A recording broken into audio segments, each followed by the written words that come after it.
Stop taking all these people so seriously, for f***'s sake. Ladies and gentlemen, boys and girls, this episode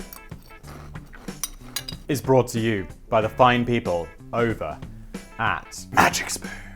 Woo! How does he do that? God damn, that peanut butter flavor is outrageous. Outrageously good, not outrageously bad, just in case that wasn't clear. I realize outrageous is technically a neutral word, even though I'd only ever use it to be, referring to something awesome. It's not like Ted Bundy was outrageously bad because he was a murderer. Magic Spoon is outrageously good because they make delicious but healthy cereal. And I'm loading up my talking points here, but that's what's so great about Magic Spoon. Because it's like, how do they make something taste so good, so sweet? So, this is peanut butter, but there's also I've got blueberry here, I've got frosted, I've got cocoa on the shelf over there, there's many more flavors, which, Sam, put them up on the screen right now.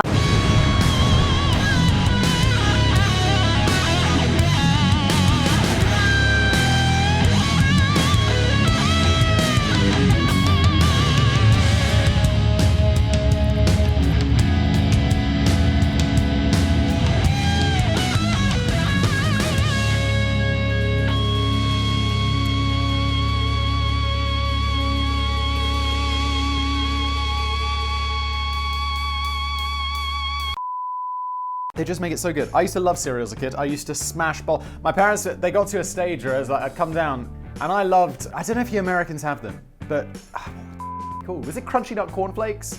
Where it's like cornflakes, but it's got little bits of nuts and honey on it. And it's just insanely good. And I just smash bowls and bowls of stuff. And eventually my parents were like, yo, Simon, one bowl, fatso. And I think it wasn't because I was fat, they were just like, you are eating an extraordinary amount of cereal and that shit ain't cheap. And now I can eat as much cereal as I want because I got Magic Spoon. As a kid, you don't really care. You're like, whatever. I ate 7,000 calories for breakfast and still I am trim. If I ate 7,000 calories worth of Crunchy Nut Cornflakes today, my body would be destroyed. Fortunately, Magic Spoon. Let's get to let's talk about what I actually have to talk about because otherwise they'll have a go at me again. Last time they were like, Simon, we love your reads, but you really need to actually get the facts about the products correct. And I was like, okay, sorry. You legends. They've put this up in red because they actually say to me, Simon, you have to read the nutritional values verbatim due to legal reasons. I didn't mean to get you in trouble, Magic Spoon, I'm sorry. 0 grams of sugar, 14 grams of protein, and only 4 grams of net carbs in each serving. Also, only 140 calories. Now, I don't know much about nutrition. I do know that sugar, you don't want to have too much of that.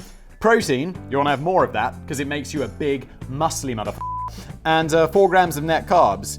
All I know is that a friend of mine did that diet where you don't eat carbs. I think they used to call it the Atkins diet, but then that fell out of favor, so they started calling it the keto diet or paleo diet.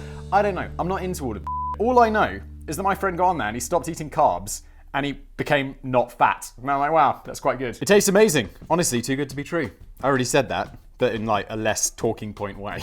Keto friendly. Yeah, that was. I already talked about this stuff. Mentioned the flavors you're eating on screen. Well, that was peanut butter, because that is the best. I like cinnamon, I like blueberry, I like frosted, but look guys, put peanut butter. Healthy yet delicious. I did that. Guys, I actually hit all the talking points without even looking at it. Boom! What you need to do is you can build your very own variety box. Like if I was building that variety box, they'd be like, you could choose 4 flavors. I'd be like, great. Flavor 1, peanut butter. Flavor 2, peanut butter. Guess what flavors 3 and 4 are? Peanut butter! You get $5 off with my code BLAZE, and you can choose, I already said the flavors so many times, from the best flavors, cocoa, fruity, frosted, peanut butter, plus other awesome flavors, including blueberry and cinnamon. Is that how you spell blueberry? Weird. I guess so. Man, I'm so dumb. And Magic Spoon is so confident in the product, 100% happiness guarantee. If you don't like it for any reason, but you will, not a guaranteed, you will. They'll refund your money, no questions asked. So click the link below, use the code BLAZE for $5 off. MagicSpoon.com/BLAZE, save $5 off today. Also, Canadian fans, Magic Spoon is now shipping to Canada. Magic Spoon, the shit I get from people in England or in Europe being like, Simon, why can't I get Magic Spoon? Let's get it across the pond, shall we? You don't want to be just spoiling your boy and everyone else is like, break into Simon's studio and steal his magic spoon. Was that possibly the longest ad read ever? Maybe. Welcome to Business Place. What happens here? Danny writes me a script, I will read the script, Sam will sprinkle in some fine vintage memes, the best Area 51 conspiracy theories, let's go. If you could have a leisurely snoop around any secretive location of your choice that is strictly off limits to ordinary folk like you and me, where would you pay a visit? This is a similar question to imagine the theoretical, if you could have one question answered by an omnipotent power. Let's say that God's real, just for laughs, he's not. Smash the dislike button. And let's say there is some sort of fictional omnipotent God, but it's real. And you can ask one question. And the one question I always thought a cool question to ask would be, can you introduce yourselves and your roles and how long you've been working up there for? what is the biggest secret? However they want to interpret that. And then they'd be like, well, turns out that JFK thing, but it's going to be so much bigger than that. The thing will just be insane. I have a few ideas, but I'm going to upset everyone before we've even begun, haven't I? I have a few ideas for places that I'd love to see that are cloaked in enigmatic shadow and mystery. The Vatican Library, Secret Archives. I bet that's really boring. Fort Knox in Kentucky probably just contains gold. The tomb of the first Qin Emperor, Qin Shi Huang, you don't want to go there. It's filled with mercury. It'll poison you. That's why you can't go in. The Groucho Club in Soho. I have heard of that. That's like a fancy gentleman's club, isn't it? Gentleman's club in English doesn't mean a strip club, by the way. It means like a club where rich people go and hang out and stuff. I don't know. They're open to women now, I think. I imagine there's laws about that. David Hasselhoff's tool shed, the interior of the public toilets in I suppose I could get in there myself if I paid 50p, but my curiosity has limits and I'm not paying those prices. I'm sure a lot of people would plump for Area 51, the remote and super restricted military base in the Nevada desert, about 85 miles or 135 kilometers north of Las Vegas. I'm not sure it'd be that interesting though. On the surface it doesn't look like much, just a hangar, a guard shack, a few radar antennas, officers, shelters, and probably a bike shed and a private bingo hall. Danny, what do you think the military gets up to? But you suspect that a guided tour would drag on forever. As Area 51 is likely to be a fair bit bigger than it looks, it's believed that the sparse surface is just the visible exterior, planted on top of a massive underground labyrinth base where all the real work takes place. Like that Shire Mountain. That is so... I did a video about that on Mega Projects. It's so cool. It's like, I wish that, it's where Stargate SG-1 takes place. It's not going to be that interesting. Nothing's that interesting. It's always more boring than you think. I always remember, with conspiracy theories, it's always the boring option. And there's plenty of other things to cram in and explore on your fun day out. Area 51 is only one relatively small part of the Nevada test and training range, which covers nearly 3,000 acres in total. That's twice as big as Delaware, and approaching the size of Connecticut. I have no idea what that means. I don't even know where Connecticut is. I know Delaware is an island, right? It's near New York. I have absolutely no idea where Connecticut is. Connecticut could be next to Ohio. Also have no idea where that is. Or it could be... It's got to be in the northeast. It sounds northeastern, right? You did. You crazy son of a bitch, you did. It sounds kind of like Europeans would name it Connecticut. It's not like Texas. No Europeans like Texas. But they would be like, ooh, Connecticut. How innovative! I like it! But despite the wild rumors, I feel it would be mildly disappointing visit with a distinct lack of captured spacecraft or alien prisoners or confidential blueprints for the Theranos Breadmaker 2.0, OGBB. The routes, and all the people who are emailing me about getting an OGBB t-shirt. No! I said it was on sale for like a month. It was on sale for a month and then it's not on sale anymore. Thank you everyone who bought one. You locked in your OGBB. But it's not even, I can't relist it just so one person can go and buy it. I know it's more than one person, but please, stop. The answer's no. Your email's just going straight to spam. The roots of the conspiracy theories first formed in 1947 when a flying saucer allegedly made a crash landing on a ranch near Roswell, New Mexico, and a local rancher by the name of Max Brazel. Son, that is a name. Claims to have stumbled across debris and discovered bodies that did not appear to be human. Did he actually provide any evidence for this? I'm going to guess the answer is a big, fat... No. The United States Air Force hastily withdrew their original press release, which had stated that a flying disc had been recovered and decided instead that it was just a weather balloon. But it was too late to stop the original story from running in many of the newspapers, although there were several other... It's not a UFO. I mean, if it's a UFO, it's not aliens. It's just like the military are testing because they're the military. They don't want to tell you about all their secret spacecraft or planes or whatever. No one cares. Although there were several other dubious sightings of UFOs in the area in the 1950s, the subject being largely forgotten by the mainstream media for a few decades until a 1980 book called The Roswell Incident helped reignite the suspicion that the government had covered up the crash landing of a UFO carrying extraterrestrial beings whose bodies, either dead or alive, were later transported to Area 51, the hip new hangout for alien visitors. The flames of conspiracy were further fueled by the shocking revelations of Robert Lazar in 1989, a man who claimed to a Las Vegas TV reporter that he spent some time working as a contractor in Area 51. Robert alleges that the government was attempting to reverse engineer captured spacecraft to use for military purposes, and during his stint as a researcher, he came across alien technology, autopsy photographs of extraterrestrial creatures, and a mysterious new substance called Element 115, which helps power the spacecraft. It seems that Robert was talking out of his arse, though. His educational career and background were totally disputed by the universities and employers on his CV, who claimed that they never heard of him. For example, during a period where he made that he was working out at the Los Alamos Particle Laboratory, later bankruptcy filings revealed he was actually working as a photo and film processor. Wasn't this guy interviewed by Joe Rogan or some shit? Like, stop it! Stop giving this guy... And they're like, yeah, they set me up. And it's like, do you have any evidence to prove that? Or are we... I mean, come on. It's like, we don't start assuming you're right. You have to, like, prove something. It'd be like, I'm a wizard. Prove I'm not. Prove I'm not! You're a wizard, Harry. I'm a what? Harry, you're a wizard. I'm a what? And it's like, well, we have all this proof, you're not. But you made that proof up! I'm not a wizard, Hagrid, I'm just Harry. Stop taking all these people so seriously, for sake. Robert reckons this was just the government trying to erase his existence. I hate it when they do that. Interestingly, in 1990, he was sentenced to 150 hours of community service in order to stay away from brothels after his involvement in a prostitution ring.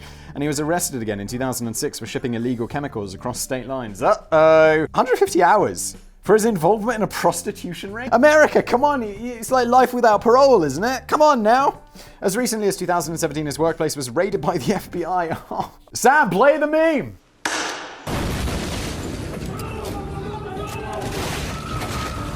When Roblox came in an attempt to recover Element 115, a substance which he nicked from Area 51, although official records show that he was actually part of a murder investigation.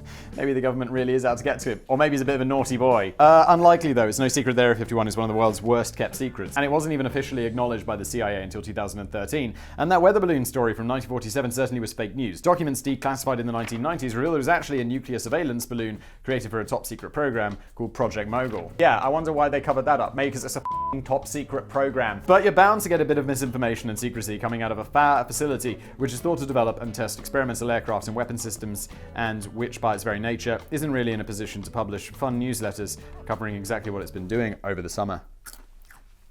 First officially established in 1955 as a secret testing facility and development facility for the new U-2 aircraft, it's no surprise that there are occasional sightings of mysterious flying objects in the area, which the public won't immediately recognize. Yeah, because they're secret military planes, guys. All right then, keep your secrets. And of course, that's why UFO spotters are so attracted to Area 51, like flies to sticky paper. If you were allowed anywhere near it, this would be a perfect spot to settle down with a packed lunch and a flask of weak lemon drink and a pair of, Danny, what are you up to on the weekends? And a pair of binoculars to observe all the incredibly otherworld spacecraft whizzing around the area, even though most of them would just make the reasonable assumption that these sightings might just have something to do with a nearby facility developing new experimental aircraft and weapons. And of course, Air Force officials can't ever confirm that the latest UFO sightings was actually just a test launch of the new super-secret Soviet civilian striker. Danny, why do you do this to me? So they come out with lame stories about weather balloons and natural phenomena, which excites the conspiracy theorists even more because they know they're being lied to. I just embrace it. Just be like, yeah, it's a new spy plane. No one, everyone knows you're developing spy planes. It's nothing secret. But what is that? Yeah, it's a new bomber. Yeah, it's like a stealth spy bomber. Okay, we know you're developing these things. Just tell it. It's okay. You can tell us. We'll be like, okay, great. I mean, what can we do about it? No one cares. It's fine. I mean, some of the conspiracy theorists are probably getting a little too carried away, though. They all are. Not all of them. I mean, there are some conspiracy theories, like the JFK thing. That is sketchy, isn't it? I mean, you can look at that and be like, there's something going on. Right? It's a bit weird, isn't it? But the other ones, like the 9/11 ones, and everyone's in the comments being like, what about Building 7? I'm like, look, loads of on it. It fell down. It caught on fire. What about the firemen who had explosions? Dude, there were buildings collapsing everywhere. It's like, all of this is dumb. But JFK, you're like, what? And then the government are like, What? and you're like, oh. And it was also a really long time. Look, come on. They slice up dead aliens and record, oh my god, Danny, that was the introduction, for sake. I can vividly remember one night in around 1995, a mate came round to my house clutching a VHS copy of what he believed to be actual footage of an autopsy performed on one of the aliens killed in the Roswell crash. It wasn't. I think I'd acquired it from a mail order catalogue or something, and this was a few weeks before any of the footage was shown on TV for the first time. And without the calming and sensible narration of Jonathan Frakes, Will Riker, who hosted the US premiere of the footage on a Fox documentary later that same year. It did prove to be a disturbing watch. The 17 minutes of silent, flickery black and white footage appeared to show a team of scientists and doctors in biohazard suits slicing into the body of a bulbous alien creature on an operating table and removing internal organs. My mate was utterly convinced of the authenticity of the footage. It had apparently been released by UK entrepreneur Ray Santilli, who claims that he acquired the film from a retired US military cameraman in 1992. Yeah, they just let the cameraman keep the footage. They just let some dude who's literally labeled as an entrepreneur, so he's into making money. He sold it, didn't he? I was a bit more skeptical, but it was still a genuinely eerie 17 minutes. It felt a lot more reassuring when the footage was first shown on UK and US television a little while later, along with 31 other countries that Ray Santilli had blagged into buying it. I wonder how much money this guy made from this. I bet it was a lot, and every single one of those pounds is a reason it is fake. The footage was usually accompanied by narration which heavily stressed that all of this could be fake and pointed out some of the flaws in the production. For example, the surgeons appeared to be incredibly clumsy with little or no idea of what they were supposed to be doing. The camera work was dramatically jumping about all over the place as if the director thought he was filming an episode of a stylized 90s medical drama rather than calmly and professionally recording a piece of history. The footage quite conveniently goes out of focus during crucial moments of the autopsy, and the wall clock seems to indicate that the entire procedure was carried out in a remarkably quick window for mankind's first alien dissection. It wasn't until 2006 that Ray Santilli finally admitted that the footage was a fake in a UK television interview with annoying Irish broadcaster Eamon Holmes. Although Eamon Holmes kept himself from using the word fake throughout the interview, Ray insisted that it was a restoration. He claims to have seen the genuine footage in 1992, but the film subsequently deteriorated, and so he and his pals decided to reconstruct what they had seen from memory using homeless people they had enticed from the streets. Fair play. If anyone still believes this is real, I've got a bridge to sell you. I can't help feeling that Ray Santilli probably made an absolute fortune from selling his dodgy video. Both the mail-order catalogue sales and the TV rights across the globe must have been worth quite a bit. And it's not even the most appalling crime he ever conflicted upon humanity. About 15 years earlier, he had been involved in Nazi... Not really. If about 15 years earlier, produced an album by the UK novelty band The Tweets, which spawned the massive hit single The Birdie Song, a sort of instrumental oompa song played on the accordion and promoted by grown men dressed up as big birds. I've never heard of this. It was definitely before my time, right? Yeah, 1992, 15 years. Yeah, I was not alive. Seems like, fortunately, for this piece of shit. It reached number 2 on the UK charts. It was once voted the most annoying song of all time. I can't wait to see what this guy does for an encore. Hopefully, just off and never be seen again. That would be a great encore from this chapo. They weren't even aliens. They were just bloody communists. Well, that's, immediately more believable because communists are... aliens are real. I do believe there are aliens out there in the universe. Do I think they're in Area 51? Of course, do I believe they've ever been to the Earth? Probably not. It'd be like, have you visited that ant colony in the backwater of the Earth? No. It has zero interest to me. The aliens don't care. All of the alien stories, it's like, they're coming here for our resources. It's like, yo, where the do you think they came from? And how much energy do you think it took them to get here? They need our gold! No, they don't. A theory put forward by Annie Jacobson in her 2011 book, Area 51, An Uncensored History of America's Top Military Base, could just be called a made-up history, couldn't it? Couldn't it? Allegedly, in my opinion, suggests that the pilots of the spacecraft that crash-landed in Roswell in 1947 didn't necessarily come from another galaxy. Instead, they came from the deranged minds of Soviet dictator Joseph Stalin and the notorious Nazi angel of death, Dr. Joseph Mengele. Really? It's worth noting that Annie Jacobson isn't your usual breed of tinfoil hat conspiracy theorist. She's an internationally acclaimed author, former contributing editor of the Los Angeles Times, Times Magazine, and a 2016 Pulitzer Prize finalist. But did she just lose her mind at some point? But she claims to have spoken with several unnamed scientists and engineers who had worked within Area 51 and revealed that the aliens were actually just kids, and not just any old kids, but communist kids with genetically modified foreheads. What is going on? This woman has credentials, like genuine credentials. Joseph Stalin had apparently been inspired by the total mayhem and chaos which was alleged to have erupted across the US in 1938 following the radio broadcast of Orson Welles' controversial adaptation of the War. Once you could do so, you could. The War of the Worlds. Wait, that wasn't real. That's just an urban legend. No one lost their minds when that was broadcast on the radio. Everyone knew it was fiction, except for like 2 people or something. Instantly, I'm like, you were nominated for a Pulitzer Prize? Do better research. Look, Simon, who's just a fact boy on the internet, knows that that's fake. None of that really happens, of course, thank you, Danny, but it seems that nobody bothered to tell Stalin. At the time, the Soviet Union was maintaining a frosty relationship with the US, who had the small advantages of nuclear weaponry, capitalism, Coca-Cola, and the TV series Hopalong Cassidy on their side. What is going on? In stark contrast, the Soviet Union had the theremin, ocean paste fishy sandwich spread, and chocolate bars made out of bull's blood and egg yolk. I feel like this is something that they actually did have. Like bull's blood and egg yolk just feel like something the communists probably had. I'm not going to look it up because I'm not that interested. But Stalin knew a thing or two about propaganda. He reckoned that if he could convince the American public that they were being invaded by aliens, he could create mass hysteria and overload the US early air defense warning systems.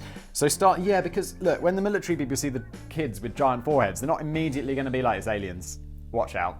They're going to be like, it's weird looking kids. Because the aliens aren't going to look like us. Spoiler alert. So Stalin hooked up with Joseph Mengele, a former Nazi doctor who had performed dangerous genetic experiments on prisoners at the Auschwitz concentration camp. Mengele's history does seem to go a bit quiet in the mid-1940s, and it's alleged that he'd cut all ties with the Nazis by this point and picked up a new job with the Soviets instead. They just looked at his CV and were like, perfect. What the f***? The new job was to enlarge the heads of abducted teenagers and make them look like aliens before they were forced to pilot flying saucers over US soil.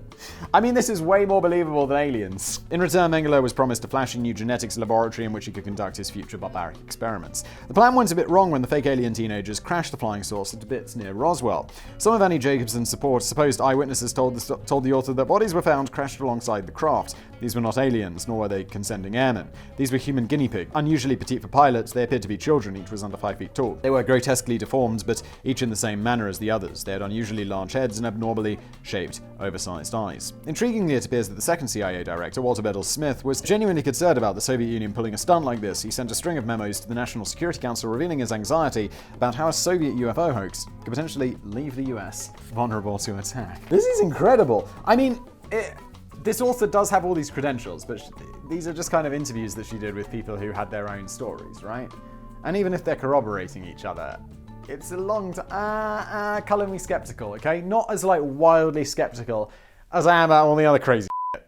But I mean, come on now. It looks as if he had nothing more to worry about, as the Soviet Union was just stretching kids into weird shapes and training them to crash in the desert. It seems that the Nazi Angel of Death never got his fancy new lab that we know of. He was definitely killed, right? They hung that The Majestic 12. All the coolest fictional gangs have numbers in their titles. The Fantastic Four, the Famous Five, the Magnificent Seven, the Dirty Dozen, the Birmingham Six. The Birmingham Six. That sounds like a murder ring or something. And now we add the Majestic 12 to that prestigious list, also known simply as Majestic, or Magic 12, or MJ12. Oh my god. Because having so many names adds credibility. Following the recovery of the crashed alien spacecraft in 1947, it's alleged that President Harry S. Truman instructed the Secretary of Defense to set up the shadowy government committee to help facilitate the recovery and investigation of the craft. In later years, they set up camp in Area 51 and began brokering deals with the traffic jam of alien visitors that were popping up all over the desert landscape, in return for fresh alien black technology, which led directly to the development of the B-2 stealth bomber. To Majestic, because, I mean, I get it, the B-2 stealth bomber is an incredible piece of technology and engineering, but always remember the aliens. I mean, they're going to be so far ahead. Like, all the aliens in, TV shows and stuff, it's like,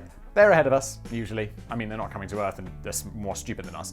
They're ahead of us, but not that much ahead of us. The aliens being ahead of us, we can understand them. They can understand us. We have guns, they have guns. There's less difference between the aliens and us than there are between us and monkeys. The idea that the aliens are going to be anywhere close to how we are and not just see us as the way we see bacteria is a little bit absurd and quite arrogant. The Majestic 12 agreed to turn a blind eye to some of the extraterrestrials' more antisocial behavior, such as mutilating cattle, abducting humans for anal probing, and pissing about with crop circles on a Friday night. Over the decades, the rotating... Yeah, the crop circle thing, I did a video about that somewhere else, and people were like, crop circles are a big thing. Try and prove this, try and prove that, and then there were two guys who came out and was like, yeah, we did basically all of them.